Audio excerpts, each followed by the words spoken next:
বন্ধুসকল আজিৰ এই ভিডিঅ'ত আপোনাক জনাম কেনেকৈ আপোনালোকে অসম পুলিচৰ যেটো অনলাইন এপ্লিকেশন আপোনাৰ মোবাইলৰ যোগেদি কৰিব পাৰে সো তাৰ বাবে আপোনালোকে এইখন ভিডিঅ'ত শেষলৈকে চাই থাকিব সো মই ইয়াত স্টেপ বাই স্টেপ আপোনালোকক জনাই দিম সো প্ৰথমতে এটা কাম কৰিব আপোনালোকে ডিসক্ৰিপচন বক্সত লিংক পাই যাব লিংকটোত ক্লিক কৰিলে আপোনালোকে এনেকুৱা ধৰণৰ এটা পেজত আহি যাব যিখন পেজত আপোনালোকে তলত স্ক্ৰল কৰিলে আপোনালোকে ইয়াত দেখা পাব অনলাইন এপ্লিকেশনৰ দুটা অপচন দি আছে লগইন আৰু ৰেজিষ্টাৰ যদি আপোনালোকে অলৰেডি ৰেজিষ্টাৰ কৰিছিলে তেনে লগইন অপচনত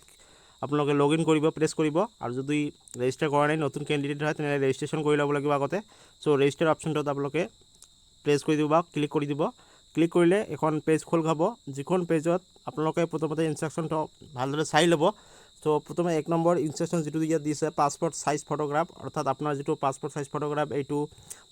কালাৰ হ'ব লাগিব আৰু যেটো বেকগ্ৰাউণ্ডটো হোৱাইট হ'ব লাগিব ইয়াত লিখা আছে স্পষ্ট photograph must be in colour and must be in white background and must have taken after 1 January 2023 অৰ্থাৎ 1 জানুৱাৰী 2023 পিছৰ ফটো হ'ব লাগিব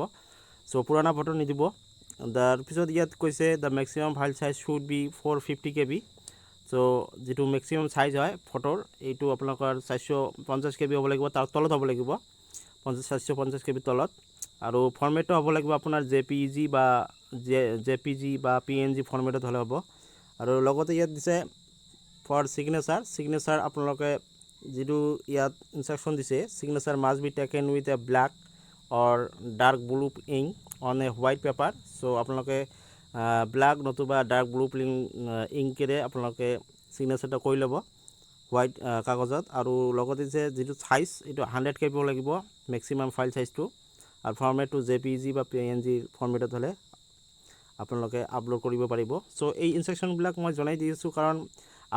ডকুমেন্টবোৰ আপলোড কৰোতে কিছুমানৰ সমস্যা হ'ব পাৰে সো সাইজবোৰ আগতে বনাই ল'ব তাৰ পিছত 3 নম্বৰত যিবিলাক ডকুমেন্টছ আপলোড কৰিব লাগিব যেনেকুৱা ধৰণৰ আপোনাৰ admit card certificate of SSLC pass certificate marksheet আৰু অল কোৱালিফিকেশন যিবিলাক আছে বা এমপ্লয়মেন্ট এক্সচেঞ্জ ৰেজিষ্ট্ৰেচন নাম্বাৰ যেটো এক্সচেঞ্জ কাৰ্ডখন হয় সো এইবিলাক ডকুমেন্ট আপোনালোকে ৰেডি কৰি ল'ব আৰু যেটো ইয়াত সাইজ দিছে সাইজটো আপোনালোকৰ ম্যাক্সিমাম সাইজ ইয়াত আপোনালোকে পিছত দেখা পাব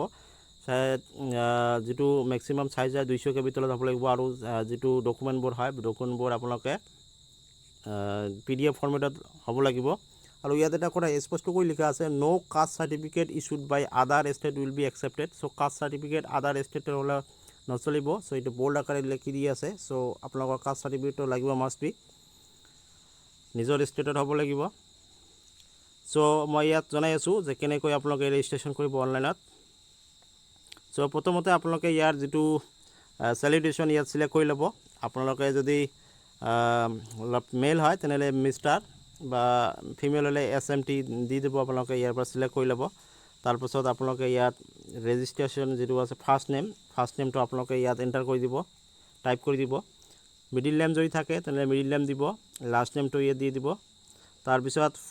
ফাদাৰ্স নেমটো আপোনালোকে ইয়াত এন্টাৰ কৰি দিব মাদাৰ্স নেম দিব ইয়াত তাৰ পিছত নেক্সট দি আছে ফোন নম্বৰ আপোনাৰ এটা ফোন নম্বৰ লাগিব আৰু লগতে ইয়াত দিছে এক্সচেঞ্জ এমপ্লয়মেন্ট নম্বৰ যদি আপোনালোকে অনলাইন এক্সচেঞ্জ বনোৱা নাই তেনে বনাই ল'ব অনলাইনৰ পৰা তো এক্সচেঞ্জ নম্বৰটো ইয়াত এন্টাৰ কৰি দিব তাৰ পিছত আপোনাৰ হাইয়েষ্ট কোৱালিফিকেশনটো ইয়াত দি দিব আৰু পাৰ্মানেন্ট ডিস্ট্ৰিক্টটো ইয়াত আপোনালোকে ইয়াৰ পৰা সিলেক্ট কৰি ল'ব যিখন ডিস্ট্ৰিক্ট আপোনালোকৰ পৰা আপোনালোকে বিলং কৰে সেই ডিস্ট্ৰিক্টখন ইয়াৰ পৰা সিলেক্ট কৰি ল'ব তাৰ পিছত জেন্ডাৰটো আপোনালোকে ইয়াত মেল হলে মেল সিলেক্ট কৰিব ফিমেল হলে ফিমেল সিলেক্ট কৰি ল'ব সো তাৰ পিছত ইয়াত কাষ্ট যদি আপোনাৰ জেনাৰেল হয় জেনাৰেল সিলেক্ট কৰিব OBC হলে OBC সিলেক্ট কৰিব SC হলে SC যেটো কাষ্ট হয় এটো সিলেক্ট কৰি ল'ব তাৰ পিছত ইয়াত ডেট অফ বাৰ্থটো ইয়াত এন্টাৰ কৰি দিব আপোনালোকে তাৰ পিছত আপোনালোকৰ যদি আধাৰ নম্বৰ এভেইলেবল থাকে তেনলে আধাৰ নম্বৰটো ইয়াত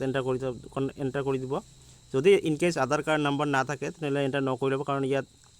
ম্যান্ডেটৰি নহয় সো অনলাইন এপ্লিকেশন কৰাৰ এটা যেটো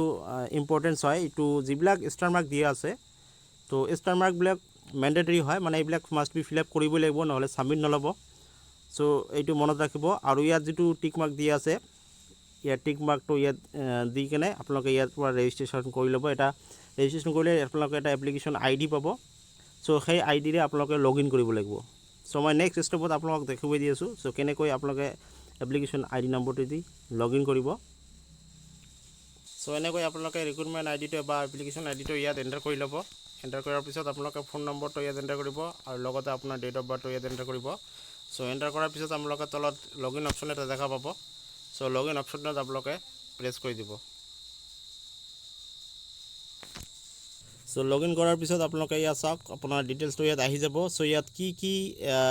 পোষ্টত আপোনালোকে ইলিজিবল হয়। চ' ইলিজিবল হ'লে এনেকৈ আপোনালোকৰ ৰাইট ছাইডত আপোনালোকে এপ্লাই অপশ্যনটো আহি যাব গ্ৰীণ কালাৰৰ, আৰু যিটোত আপোনালোকে এপ্লিকেবল নহয় তেনেহ'লে আপোনালোকৰ নট এপ্লিকেবল এনেকৈ ৰেড কালাৰৰ আহি যাব। চ' এনেকৈ আপোনালোকে যিটোত আবেদন কৰিব বিচাৰে চ' আবেদন কৰিব পাৰে। চ' প্ৰথমতে মই আপোনালোকক প্ৰথম অপশ্যনটোত আপোনালোকে এপ্লাই অপশ্যনত ক্লিক কৰি আপোনালোকক এপ্লিকেশ্যনটো দেখুৱাই দি আছোঁ কেনেকৈ কৰে। চ' মই এপ্লিকেশ্যন কৰি আপোনালোকক দেখুৱাই দি আছোঁ। চ' ছাপ'জ মই SI ABCDO যিটো আছে